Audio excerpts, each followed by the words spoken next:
Obviously, the plan is to go back and beat the living daylights out of Ciryl Gane. That's the plan. They probably have had surgery on one side already. Next surgery's coming mid-January, so we're working towards getting back. Since I won that fight, he's gone completely quiet, and he'll continue to go completely quiet about me until he retires, because there's no way on earth that he's going to fight me. Not a chance. I will retire John Jones without even fighting him.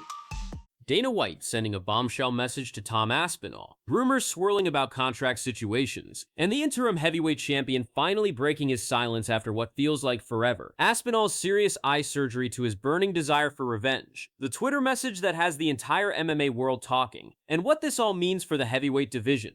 And just for everyone wants to know as well, obviously, you've been pretty clear in what you've said back to Ciryl, but surgery now is the focus, and then we'll kick on to 2026, right? That's the plan. That's the plan. By the time this is going out, they probably have had surgery on one side already.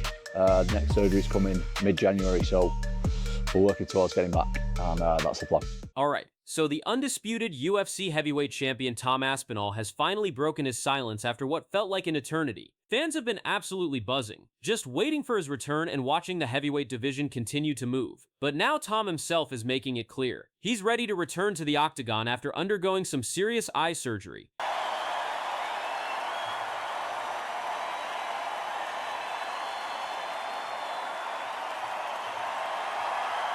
And here's where it gets intense, folks. Aspinall officially confirmed that he needed double eye surgery, which sounds incredibly serious. He's already completed one of these crucial procedures, and he explained that the second surgery is firmly scheduled for mid-January. Listen to what Tom said himself. Surgery now is the focus, and then we'll kick on to 2026, right? That's the plan. By the time this is going out, they probably have had one surgery on one side already. Next surgery's coming mid-January, so we're working towards getting back, and that's the plan. Now is the focus, and then we'll kick on to 2026, right? That's the plan. That's the plan. By the time this is going out, they probably have had surgery on one side already.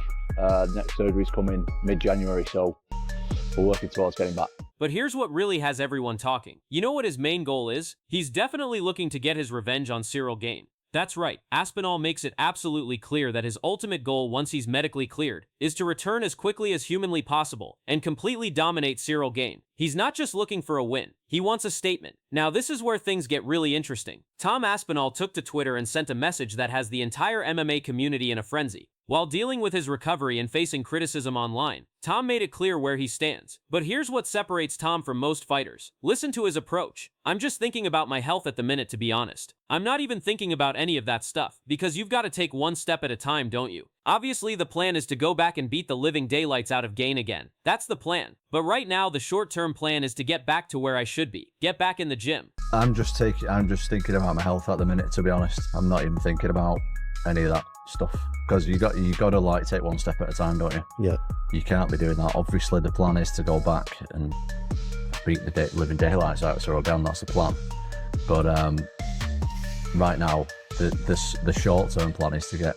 Tom Aspinall truly emphasizes that even though he's incredibly eager to jump back into the fray, his long-term health remains the absolute top priority, and he means it. He explained with a great deal of self-awareness that he absolutely won't rush his comeback or compete in any kind of compromised physical condition whatsoever. He stressed that he's actively keeping his ego firmly in check, a truly rare quality in professional fighters. There's definitely anger there toward everything that's happened, but Tom's keeping it real. I'm ready to get back, but my health's gotta be right first. I ain't gonna do anything compromised. I'm not gonna let my ego take over. Everything's gotta be right. So when the time is right, however that looks, whenever that is, that's the plan. I'm ready to get back, but my health's got to be right first. I ain't going to do nothing compromised. I'm not going to let my ego take over. Everything's got to be right. So when the time is right, however that looks, whenever that is. Tom also took a moment to reflect on the really tough lessons he's learned from dealing with his severe eye injury and all the commentary that swirled around it. He explained quite candidly, "It's been a good learning experience for me because you just realize like haters are gonna hate. And that's it. I felt like I needed to put something out there because there are people who are obviously idiots online and stuff, but I also have a lot of fans as well, and I think I owe it to them to keep them in the loop with stuff." You just realize like haters are gonna hate. Yeah. And that's it. I felt I felt like I needed to put something out there because there are people who are idiots, obviously, online and stuff, but I also have a lot of fans as well, and I think I owe it to them to keep them in the loop with stuff. But here's the hardest part. Tom opened up about how some people he considered friends turned on him. People turn on you really quick, you know? People will turn their back on you quickly and give their opinions publicly, even if they're your friend. The fact is that they're not your friend, and they'll come out and say certain stuff when you have a relationship with them. At nearly 33 years old, Tom's taking these lessons in stride. I've learned a lot. I've learned that the people who care about me, and there's a lot of other people that I thought cared that don't. And that's a great learning experience, mate. I'm nearly 33 years old, and I'm learning some good stuff for the future of my life. And you always hear it, don't you? Like people like start, you know, maybe getting jealous and want to drag you down when you get to the top. I never really experienced that, to be honest. But people will turn their back on you quick and give their opinions publicly, even if they're your friend. And you think that maybe the fact is that they're not your friend, and they'll come out and say certain stuff and stuff like that when you have a relationship with them. And I just think it's I've learned, mate. I've learned a lot, and I've learned that the people who care about me, and there's a lot of other people that I thought that don't, and that's great learning experience, mate. I'm nearly 33 years old, and I'm learning some good stuff for the future of my life, which is great. But it's not all negative. Tom also discovered who his real supporters are. There's a lot of people who've been there for me who I wasn't sure were before, and they were, which is great. That's amazing. But it just brings people to light, doesn't it? When you're going through some adversity, people show you who they are, which is great. That's fair. Do you know what? There's a lot of people who've been there for me who I wasn't sure were before, and they were, which is great. That's amazing. But it just brings people to light, doesn't it? You know, when you're going through some adversity, like, people show you who they are. Tom's making one thing crystal clear. He doesn't feel any need to justify himself to anyone else because he knows precisely what happened, and that's all that truly matters to him. He knows what he felt, he knows what he feels now, and he's focused solely on the future. So what does this mean for the heavyweight division? With Tom's second surgery scheduled for mid-January, we're looking at a recovery period that extends well into 20. Every single aspect of his recovery and preparation has to be perfectly right, meticulously aligned before he takes that next step forward. There's no boxing. UFC. Hey man, what is UFC? It's martial arts, right? Yeah, in a cage. Include like this? Well, you're not No, supposed that's to do that. illegal. That's illegal, right? Yes. You're not supposed to do that. Make no mistake, Ciryl Gane is firmly in Tom's crosshairs. Aspinall explained that only after achieving his recovery can any proper plan to face Gane truly move forward in a strategic and effective way. It's all about building back properly, step by careful step. Tom's only going to commit to his highly anticipated comeback when the timing genuinely and truly makes sense for his career and his well-being. And when he does come back, he's planning to beat the living daylights out of his opponent. Those are his words, not mine. So there you have it, fight fans. Tom Aspinall is on the road to recovery. He's got his eyes set on revenge against Ciryl Gane, and he's learning valuable lessons about loyalty and friendship along the way. The heavyweight division better watch out, because when Tom comes back, he's coming back with a vengeance. What do you think? Is Tom making the right move by prioritizing his health? Will he get his revenge on Gane? Drop your predictions in the comments below. If you enjoyed this breakdown, make sure to hit that like button, subscribe for more UFC news and updates, and turn on notifications so you never miss a video. We've got tons more content coming your way. Thanks for watching, and I'll see you in the next one. Stay tuned for more updates on Tom Aspinall's comeback journey. Has there been thoughts of whether you'd be able to fight again? I'm just thinking about my health at the minute, to be honest. I'm not even thinking about any of that stuff. Because you got to like take one step at a time, don't you? Yeah. You can't be doing that. Obviously, the plan is to go back and beat the living daylights out of Ciryl Gane. That's the plan. But right now, the short-term plan is to get back to where I should be, get back in the gym. UFC heavyweight champion Tom Aspinall has just dropped a massive bombshell message directed at Ciryl Gane. And trust me, you don't want to miss this. The British champion is recovering from one of the most brutal eye injuries we've seen in the Octagon, but his latest statement shows he's far from done with bon gamin. Aspinall made it crystal clear, the main plan is to go back and beat Ciryl Gane badly. But for now, the short-term goal is to recover properly and get myself back in shape so I can return to the gym. Haters are going to hate. I'm just thinking about my health at the minute, to be honest. I'm not even thinking about any of that stuff. Because you got to like take one step at a time, don't you? Plan is to go back and beat the living daylights out of Ciryl Gane. That's the plan. Now, over 2 months later, we're learning just how serious this injury really was, and Aspinall is making it clear he's coming back for revenge. Let's talk about what Tom Aspinall is actually dealing with here, because this isn't just a case of watery eyes and blurred vision that clears up in a few days. Think about that for a second. Aspinall has been living with constant double vision since that night in Abu Dhabi. As he described it, I'm not blind, but yeah, just double vision mainly. I just can't see properly. I know that. I know you can see me. I'm not going full Stevie Wonder, mate. I think my eyes fully poked out, but yeah, just double vision, mainly. This requires not one, but 2 separate surgeries. In his latest YouTube update, Aspinall confirmed, by the time this is going out, I'll probably have had surgery on one side already. The next surgery is in mid-January. We're working towards getting back, and that's the plan. Just my relationship with everything, and I feel good that I've learned so much. And sometimes you have to go through a bit of adversity to learn stuff, not only about career but about life. Yeah. And I feel pretty good about it. The recovery from surgical correction can take several months, meaning Aspinall likely won't return to full training until spring 2026 at the earliest. But despite all of this, his focus remains laser sharp on one thing: getting payback on Ciryl Gane. Now let's get to what you all clicked on this video for: Tom Aspinall's bombshell message to Ciryl Gane. In a recent interview with Adam Catterall, Aspinall didn't hold back. When asked if he's thought about whether he'd be able to fight again, Tom made his intentions crystal clear. Obviously, the plan is to go back and beat the living daylights out of Ciryl Gane. That's the plan. But right now, the short-term plan is to get back to where I should be and get back in the gym. Can't be doing that. Obviously, the plan is to go back and beat the living daylights out of Ciryl Gane. That's the plan. But right now, the short-term plan is to get back to where I should be, get back in the gym. But it gets even more intense. Aspinall has watched the fight footage back multiple times, and his perspective has completely changed. He stated, "The guy was trying to poke my eyes out all the way through that round. Multiple exchanges. Nearly every exchange I could have put him in danger. He had his fingers out, pointing towards my eyes." The guy was trying to poke my eyes out all the way through that round. Multiple exchanges. Nearly every exchange that I could put him in danger. He had his fingers out pointing towards my eyes. Aspinall went even further, accusing Gane of intentional cheating. The guy was cheating from the first second. The way that he wanted to win that fight was to have me compromised by cheating. The guy was cheating from the first second. And the way that he wanted to win that fight was to have me compromised by cheating. When the interviewer asked if he thought Gane did it on purpose, Aspinall's response was chilling. "I've never accidentally done something in a fight. I don't see how you can really, so I will leave it at that." I've never accidentally done something in a fight. I don't see how you can, really. So I will leave it at that. That's not just trash talk. That's a serious accusation from the heavyweight champion. And the anger is real. Aspinall admitted, "Yeah, I'm pretty angry, mate. Yeah, I'm pretty angry about it." The anger is mainly towards Ciryl. Yeah, pretty angry, mate.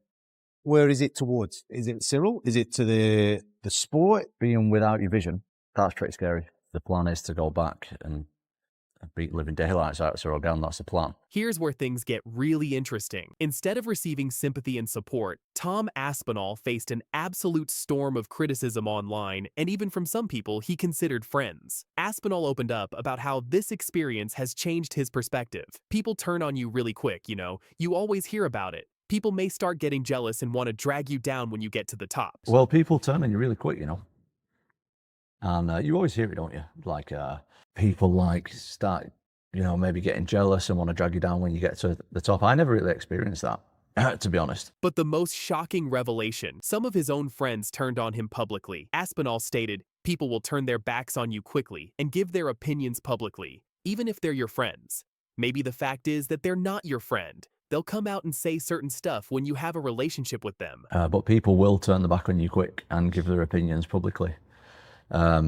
Even if they're your friend, and you think that maybe the fact is that they're not your friend, and they'll come out and say certain stuff and stuff like that when you have a relationship with them. And I just think it's Even UFC President Dana White initially seemed to doubt the severity of the injury, saying at the post-fight press conference that Tom didn't want to continue in the fight and there was no damage to the eye. White later clarified his comments, but the damage was done. Aspinall expressed his disappointment.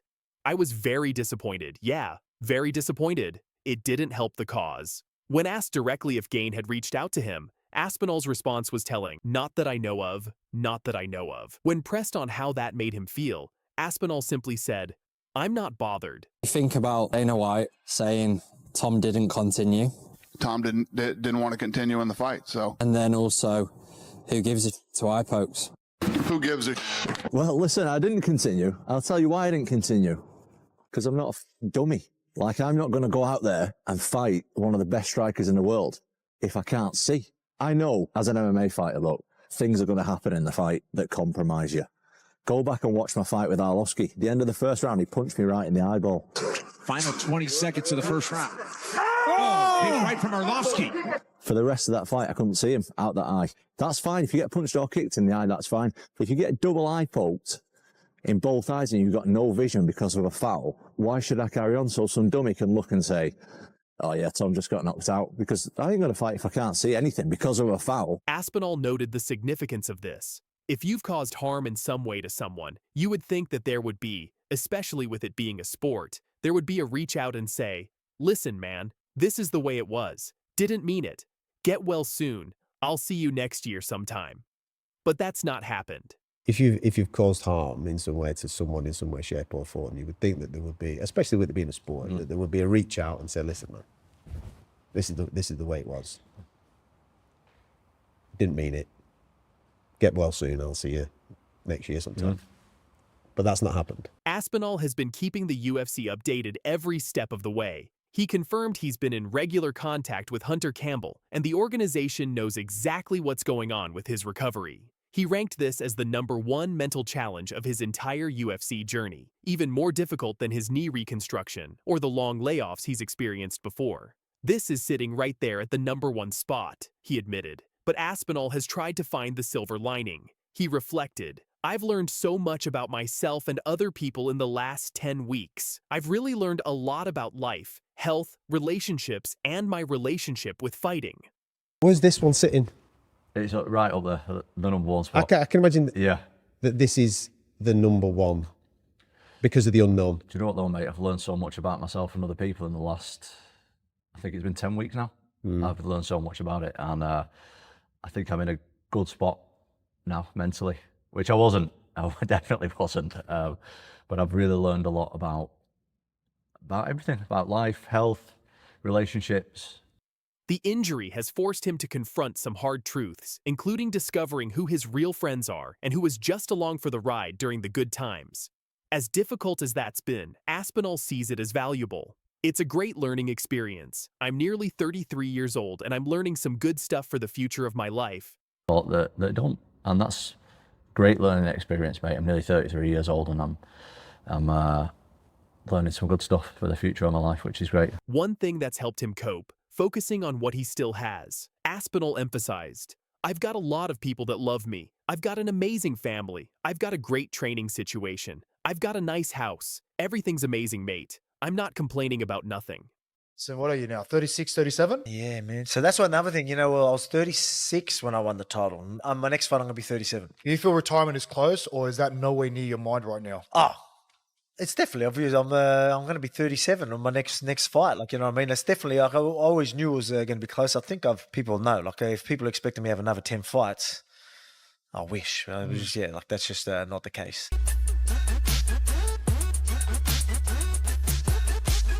Alex Volkanovski has just dropped a bombshell message to Dana White ahead of UFC 325 in Sydney, and this could be the announcement that changes everything. The Australian featherweight champion will be defending his title against Diego Lopes on February 1st, 2026. But here's the kicker. This might be the last time we see the great step into the octagon.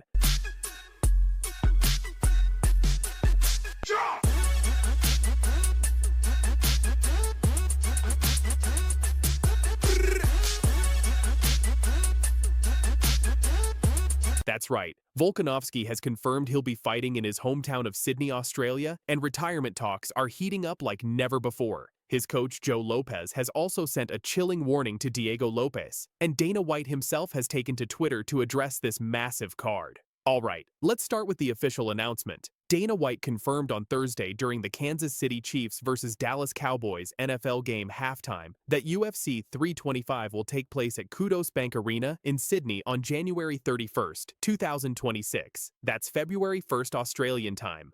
1 week later, we have Alexander Volkanovski versus Diego Lopes. UFC 325 from Sydney, Australia. Volk versus Diego. There's a bunch of other fights on there. I'll tell you later. The main event, Alexander Volkanovski defended his featherweight title against Diego Lopes in an immediate rematch. Now, this is huge for Australian fight fans because this marks Volkanovski's first fight on home soil since his February 2023 lightweight title challenge against Islam Makhachev at UFC 284. But here's what makes this even more special. Volkanovski has never defended a title in Australia. Let that sink in. Despite being one of the most dominant champions in UFC history with 11 championship fights during the ESPN era, he's never had the chance to defend his belt in front of his home crowd.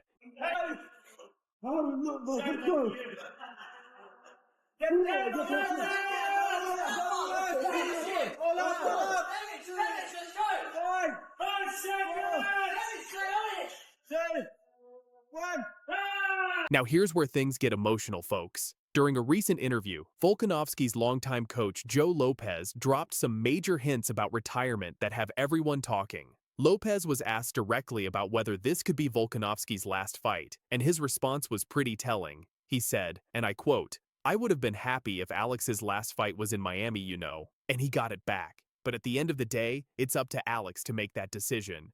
I would have been happy if Alex's last fight was in Miami, you know, and he got it back, you know. But at the end of the day, it's up to Alex to make that decision. He wants to go again. And if he wants to go, I'll be here, you know, and back him up, you know. He continued, "I'd be happy if he ended at this one, you know, especially on a win." I'd be happy if he ended at this one, you know, especially on a win. Volkanovski has been more cagey about retirement, but clearly excited about defending his title in Sydney. He's been training hard and mentioned that this homecoming means everything to him. The 37-year-old champion has had an incredible career, 27 wins, 4 losses, with victories over the who's who of the featherweight division. He's been through wars with Max Holloway 3 times, competed for the lightweight title twice against Islam Makhachev, and came back from losing his belt to Ilia Topuria to reclaim it against Diego Lopes.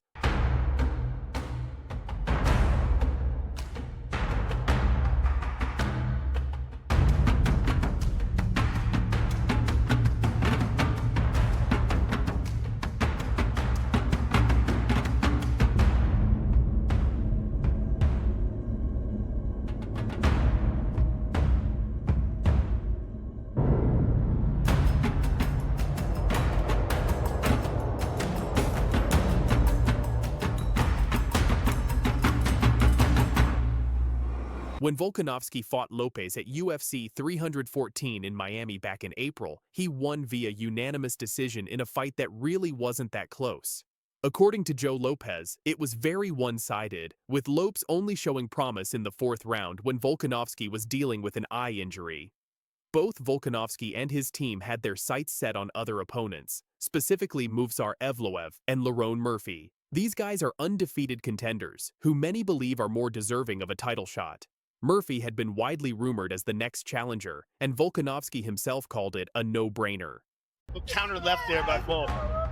Holy shit! He got the round for Lopez. There it is.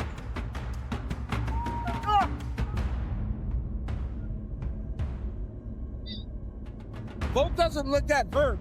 He got very angry. He got very upset that he got dropped there.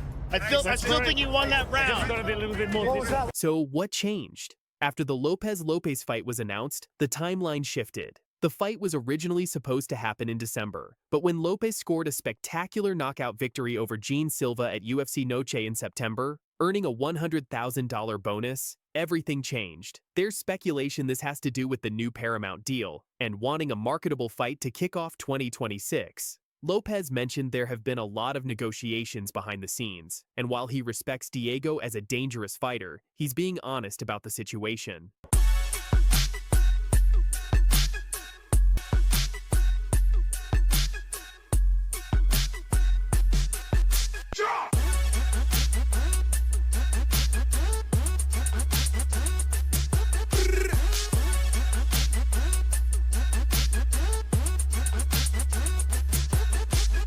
But at the end of the day, as both Volkanovski and Lopez have said repeatedly, they'll fight anyone the UFC puts in front of them. Now let's talk about what Joe Lopez said directly about Diego Lopez and this rematch. This is where things get interesting from a fight analysis perspective. Lopez acknowledged that Lopez is very dangerous. Anyone in the top 5 is. But he made it clear they're not taking him lightly, even though they dominated the first fight.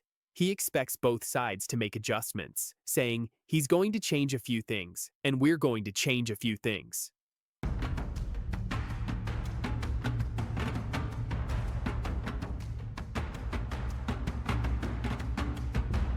The biggest advantage Volkanovski has? Intel. They've already spent 5 rounds in there with Lopes. They know his patterns, his tendencies, what works against him. As Lopez said, Diego didn't really change that much. He said he was going to be a little bit more patient, and he's very crafty. I wanted the bell. Hey, Tom Aspinall, I told you, I go for you, you know? You see me today, what me do? I want to break your head like that, like what me doing today. Congratulations on another win. Your winner, ladies and gentlemen, Waldo Cortez Acosta. Waldo Cortez Acosta just dropped a massive bombshell on UFC heavyweight champion Tom Aspinall, and the MMA world is absolutely buzzing. Cortez Acosta's incredible victory over Aspinall's training partner, Ante Delija, and why this Dominican fighter is calling out the champ in the most controversial way possible. Yeah, no, of course.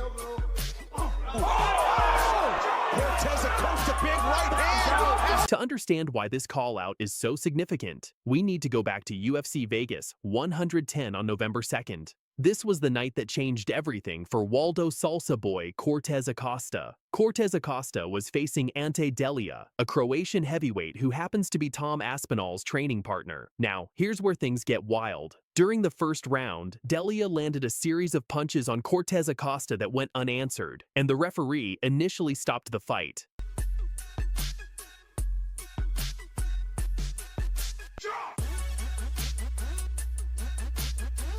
But wait, the replay revealed something crucial. Cortez Acosta had been poked in the eye by Delija. The fight was restarted, giving Waldo time to recover. And here's what makes this story incredible. Despite his vision getting progressively worse, Cortez Acosta came back and knocked out Delija in the first round, earning himself a Performance of the Night bonus. In the post-fight press conference, Cortez Acosta revealed just how bad the eye injury was. He said, and I quote, "The eye was getting worse and worse. The emotions, the hunger, it pushed me on to still continue fighting. I never feel like I'll stop the fight for a poke in the eye." But I never feel stop the fight for the poke in the eye. The eye is getting worse and worse. The happening is the emotionated, my hungry, it pushed me up still continue fight. Now, let's talk about why this matters in relation to Tom Aspinall. Just a month earlier at UFC 321 in October, Aspinall was fighting Ciryl Gane. During the first round, Gane accidentally poked Aspinall in both eyes. The fight was stopped and Aspinall was unable to continue, resulting in a no contest.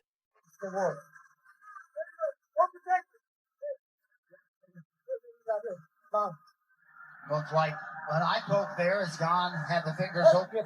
Give me a claw. Yeah, sort of dug in there. Left one. You give it just a moment. You tell me if you can see. If not, then we'll stop this. Tell me. Tingles right in my eyeball.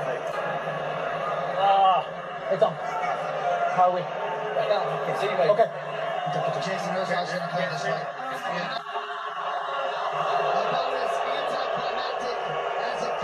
No contest. Unintentional foul.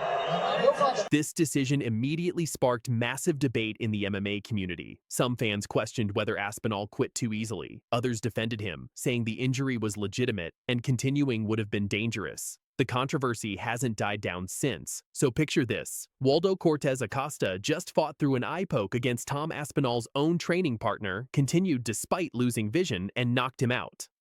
Meanwhile, Aspinall couldn't continue after his eye poke. Do you see where this is going?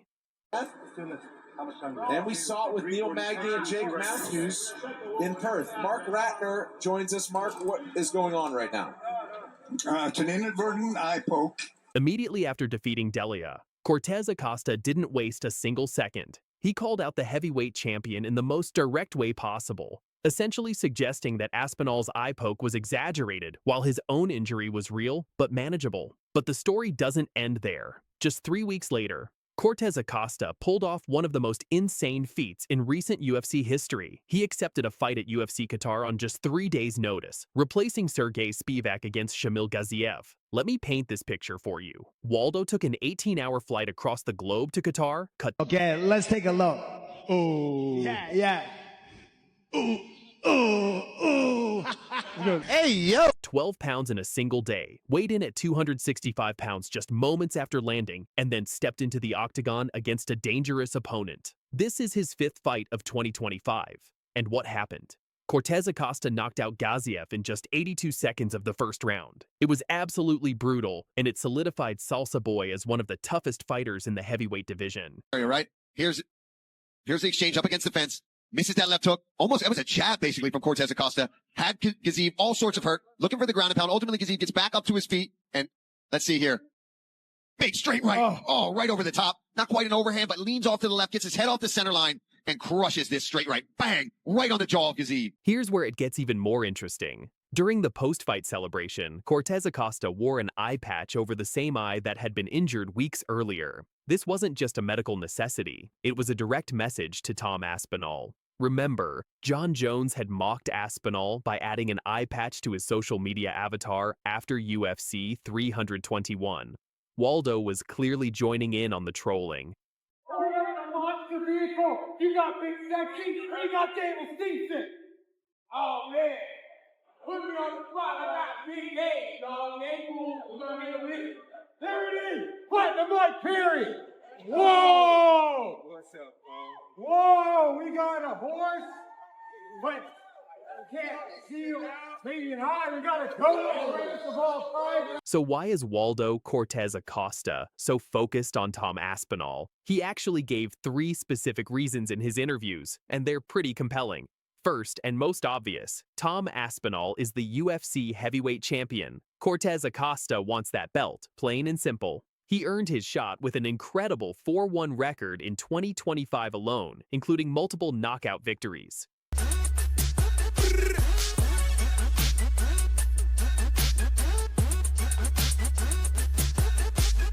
Second, and this is the controversial part, Cortez Acosta believes Aspinall quit because of the eye poke at UFC 321. In his words, it's because of him being a champion, and he quit because of a poke in the eye. Waldo sees this as a weakness, especially since he himself continued fighting after being poked by Delia.